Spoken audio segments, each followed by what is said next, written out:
Meus amados irmãos, com a anuência do dirigente em exercício, a gente quer... Eu posso distanciar da...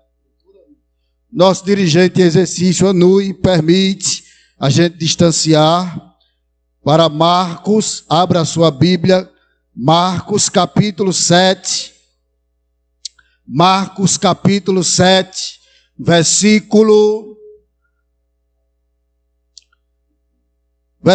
31, para a gente entender o assunto desta noite. Se puder me dar só um pouco mais de retorno aqui, eu agradeço, irmão. Só um pouco mais de retorno aqui, a gente agradece. Glória a Deus. Amém. Glória a Jesus. Marcos capítulo 7, versículo 31. Esta pessoa que não é crente, você vai concatenar, você vai alinhar, você vai juntar com ela. Está perto para a gente ler a palavra de Deus nesta noite. É uma rápida mensagem, eu não vou ser prolixo, não vou me estender muito. É uma mensagem apenas superficial, mas que Deus colocou no coração para a gente transmitir à igreja desta noite. 7 de Marcos, versículo 31. Em diante diz assim a palavra: e ele, tornando a sair dos termos de Tiro e de Sidom, foi até ao mar da Galileia, pelos confins de Decápolis. Trouxeram-lhe um surdo que falava dificilmente, e rogaram-lhe que pusesse a mão sobre ele, e, tirando-o à parte de entre a multidão, meteu-lhe os dedos nos ouvidos e, cuspindo, tocou-lhe na língua. E, levantando os olhos ao céu, suspirou e disse: Éfata, isto é, abre-te. E logo se abriram os seus ouvidos, e a prisão da língua se desfez, e falava perfeitamente. E ordenou-lhes que ninguém o dissessem, mas quanto mais lhe proibia, tanto mais divulgavam. E admirando-se sobremaneira, diziam: tudo faz bem, faz ouvir os surdos e falar os mudos. Quem pode dizer amém? Meus irmãos, Jesus sempre foi pragmático. Preste atenção, eu quero falar principalmente para os adolescentes, que estão nessa fase pedagógica. Jesus sempre foi pragmático. O que é uma palavra pragmática? É o objetivo. Jesus sempre foi objetivo na sua lição, na sua doutrina, ortodoxo, na sua lição de vida. Ele traz sempre uma mensagem pragmática com o objetivo de trazer aos adeptos um conhecimento amplo. Só que, quando Jesus ele passava em um ambiente, dificilmente ele ia retornar para aquele ambiente. Por quê? Ele tinha pressa. Afinal de contas, quando ele veio na época, ele tinha que divulgar o evangelho, porque ele só tinha pouco mais de 3 anos na terra de ministério para concluir o seu objetivo, que era a cruz do Calvário. Porém, diz a palavra que nesta região de Decápolis, Jesus teve a primeira experiência. E essa experiência foi com um endemoniado. A palavra de Deus vai mostrar que Jesus expulsa uma legião de demônios daquele homem. Ninguém poderia ter uma fábrica ali, porque aquele homem atormentava. E a Bíblia diz que quando Jesus entra nesta região de Decápolis, ele expulsa aquele espírito maligno daquele homem. E diz a palavra que aquilo vai se compartilhar na região. Então, Jesus faz o ato, ele comete aquele ato, ele expulsa aquele espírito maligno e aquilo começa a se espalhar nas cidades. Então, Jesus passa em Decápolis e ali seria, teoricamente, a última vez que Jesus iria passar naquela região. Mas diz a palavra, depois de alguns dias, houve necessidade de retornar novamente para Decápolis. Decápolis é um conjunto de 10 cidades. Tinha muitos povos na época. E diz a Bíblia que Jesus teve a necessidade de voltar novamente para Decápolis. Por quê?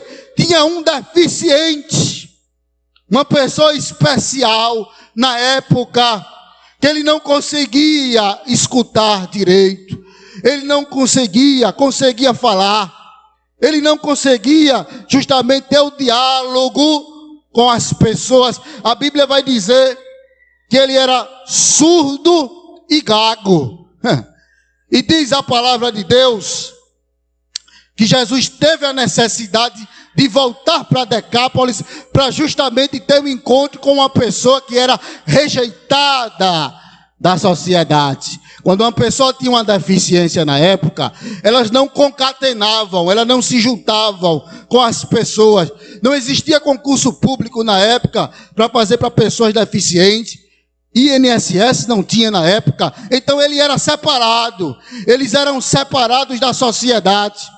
E diz a palavra de Deus que quando Jesus retorna, tinha um objetivo justamente de falar com uma pessoa que não tinha ibope nenhum, um desconhecido, uma pessoa que não tinha credibilidade, não tinha estudo praticamente, mas diz a palavra que houve a necessidade de voltar para Decápolis para ter uma experiência com uma pessoa que não era conhecido, uma pessoa que estava excluída, uma pessoa que não tinha credibilidade nenhuma. A Bíblia vai mostrar que o negócio foi tão sério que quando Jesus entra em Decápolis, foi o povo que apresentou a Jesus. Abra a sua Bíblia, capítulo 7, versículo 32. Veja a credibilidade deste rapaz. Versículo 32. E trouxeram-lhe um surdo que falava dificilmente e rogaram-lhe que pusesse a mão sobre ele. Veja a credibilidade dele. Era tão negativa que o povo disse: não, Jesus, faz alguma coisa por este rapaz, porque ele está precisando de um socorro.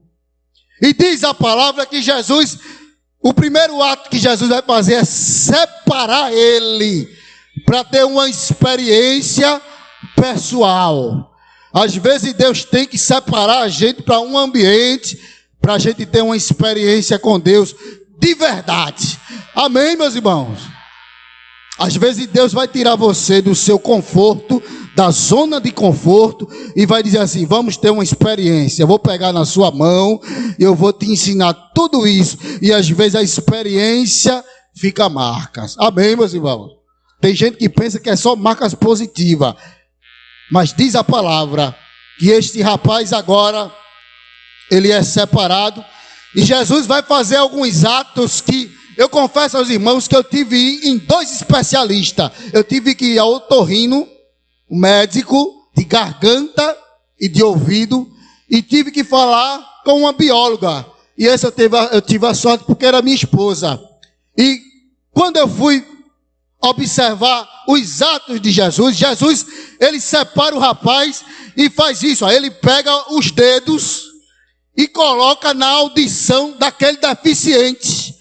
Eu digo: Jesus, qual é a necessidade da pessoa pegar os dedos, colocar nos ouvidos de uma pessoa que é deficiente, que não escuta direito? Qual é o intuito disso? Por que isso? Aí eu tive que estudar a questão da audição, irmão.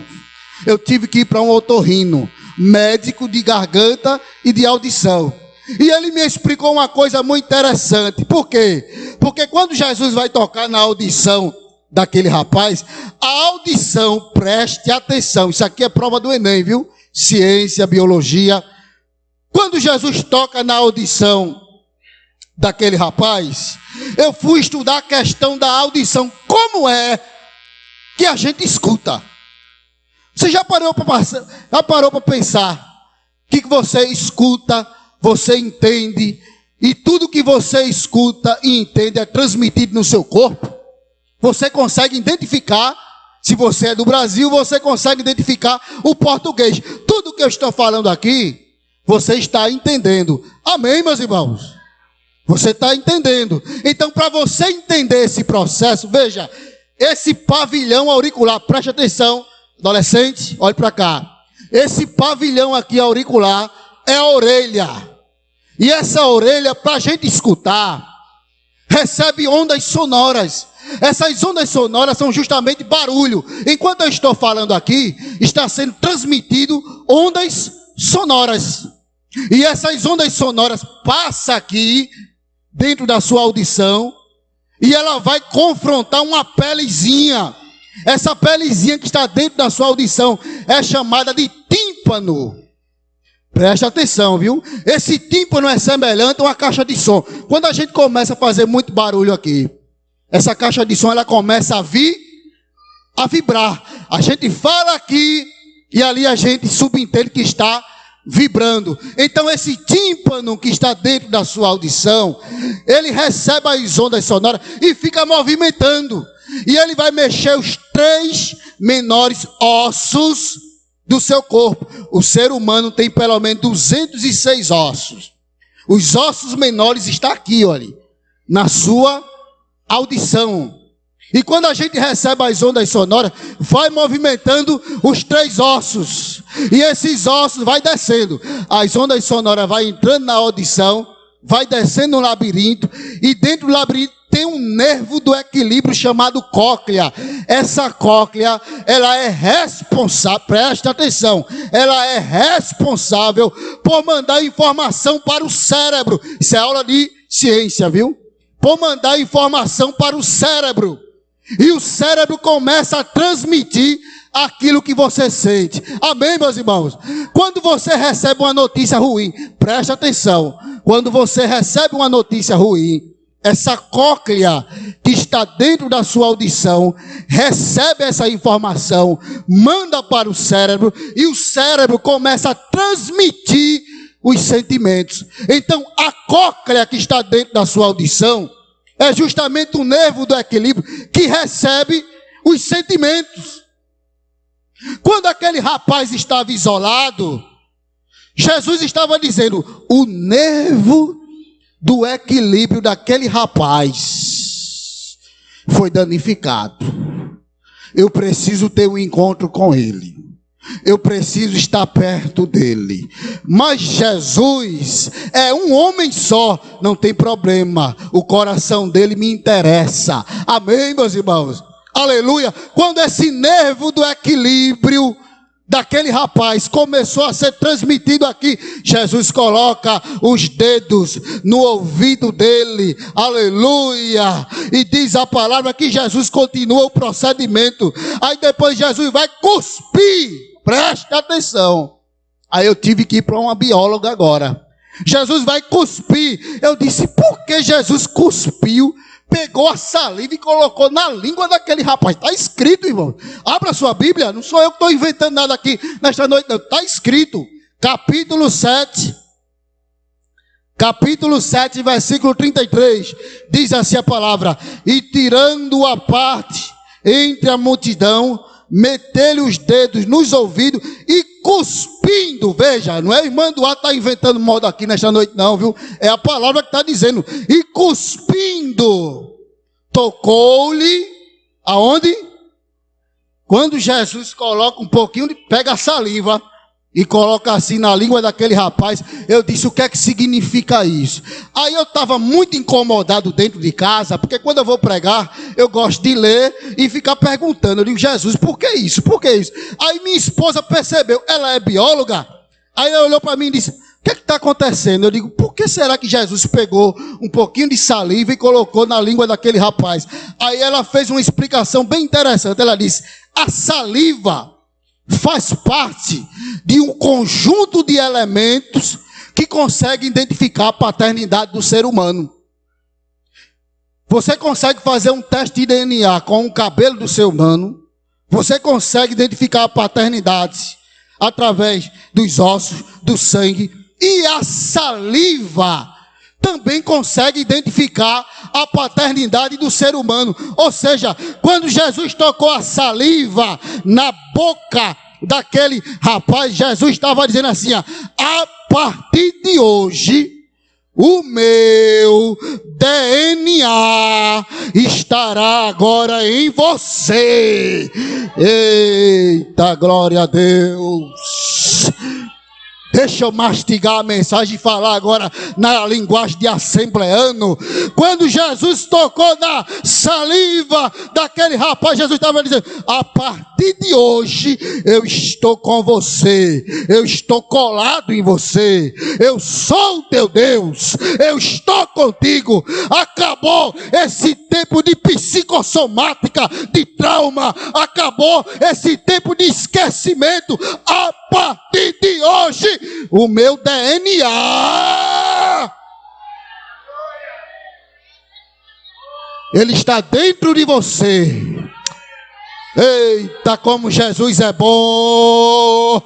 Sabe quando dá aquela tristeza, você quer tomar decisão precipitada e dizer: Jesus, eu vou sair do conjunto, eu vou tomar decisão. Jesus, eu vou me mudar, eu vou sair da igreja. Vai acontecer. Jesus, eu quero tomar decisão. O DNA de Jesus está dentro de você.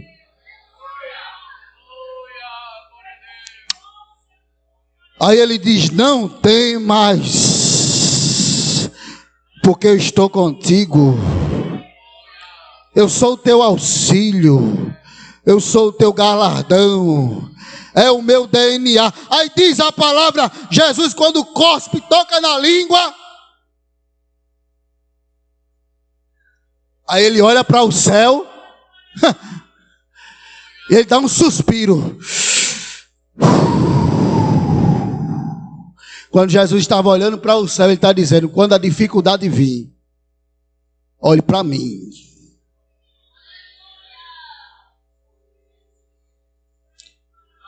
Não olhe nem para a esquerda e nem para a direita, você vai olhar para mim. Quando Satanás lá cria uma situação para vir com espírito de loucura, para tu tomar decisão precipitada, para tu ter aquela raiva, aí Jesus está dizendo nesta noite: olhe para mim. Eita, olhe para mim. Depois Jesus, o rapaz estava na frente dele, aí Jesus vai liberar uma palavra: Éfata. O que é que significa isso? Abre-te. Imagina o ouvido daquele rapaz, os ouvidos. Imagina as cordas vocais. Começa a falar perfeitamente.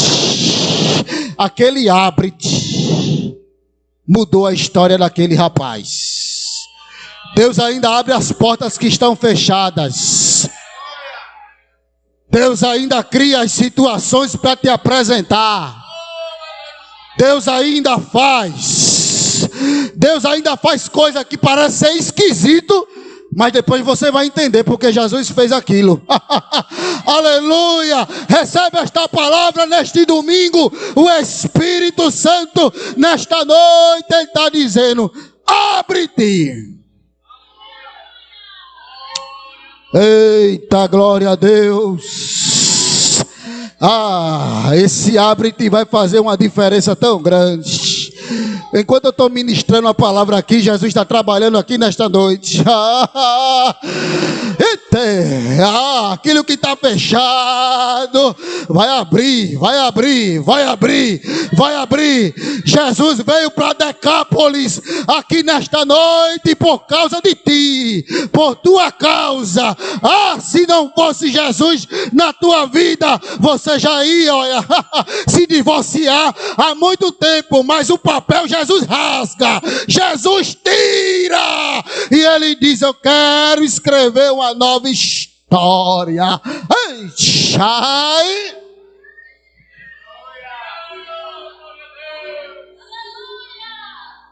Existem portas para a gente encerrar. Existem portas que Jesus diz assim: eis que estou à porta e bato. Jesus pede licença, viu? Jesus pede licença. Mas tem portas que ele entra e diz: tem licença aqui não. Capítulo 45 de Isaías, versículo 2. Eu irei adiante de ti. E endireitarei os caminhos tortos. Olha o que ele vai fazer. Quebrarei as portas de bronze. Alguém está colocando empecilho? Ele vai quebrar as portas, viu? Aleluia. E ele continua. E despedaçarei os ferrolhos de ferro. Tem cadeado lá na porta, impedindo Deus trabalhar. Ele está quebrando assim nesta noite, ó. Ele está esmiuçando, ó. Recebe esta palavra em nome de Jesus. Jesus é especialista em quebrar cadeados. Jesus é especialista em desfazer as obras. Jesus é especialista em fazer. Você não está entendendo. Você não está entendendo. Mas Jesus está trabalhando nesta noite. Recebe esta palavra em nome de Jesus. Ele está tirando um empecilho. Ele está tirando um empecilho dentro da tua casa há muitos anos. Nesta noite, Jesus está dizendo: eu estou quebrando as portas de bronze. Sinta a presença, sinta a presença, sinta a presença, sinta a presença. Enquanto você glorifica, Jesus começa a trabalhar esta semana ainda. Enquanto você glorifica, Jesus começa a trabalhar na vida do teu filho, mulher.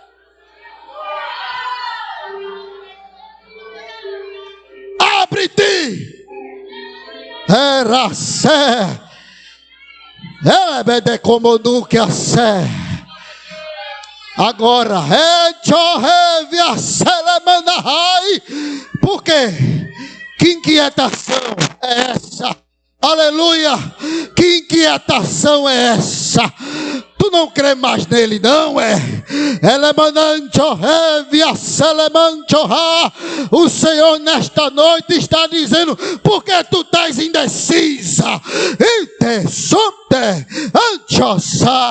Ele já te mostrou que é Deus no passado.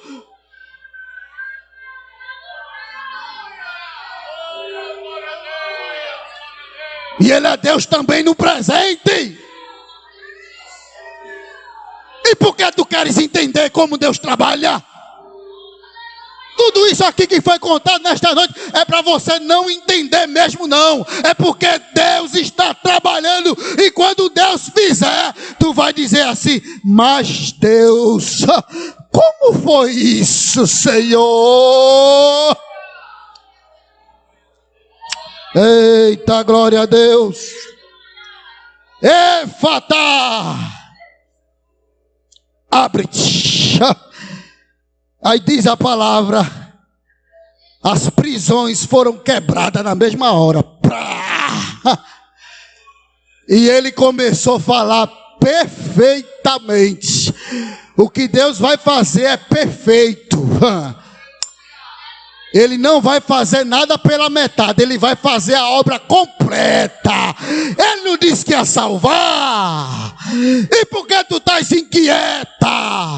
Ele não disse que ia abrir a porta. E por que tu estás indeciso? Então somente continua fiel. Continua fazendo tua parte. Porque Jesus nesta noite, Ele está desprendendo. Para a gente encerrar, no versículo 3 ele diz assim: e te darei os tesouros das escuridades e as riquezas encobertas, para que possas saber que eu sou o Senhor, misericórdia, o Deus de Israel, que te chamam pelo teu nome. Jesus vai mandar chamar teu nome. Recebe esta palavra nesta noite. Teu nome está sendo sondado lá naquele ambiente. Aguarda o telefone, porque vai mandar te chamar. Recebe esta palavra em nome de Jesus. O teu nome está sendo mencionado. Deus vai mandar te chamar. Deus vai mandar te chamar. Deus vai mandar te chamar. Já dê essa oportunidade em nome de Jesus. Oh, glória. com a anuência do dirigente. Onde é que está a primeira pessoa? Eita! Jesus quer desprender hoje. Jesus quer desatar o nós. Ah, como ele desata bonito. Onde é que está você?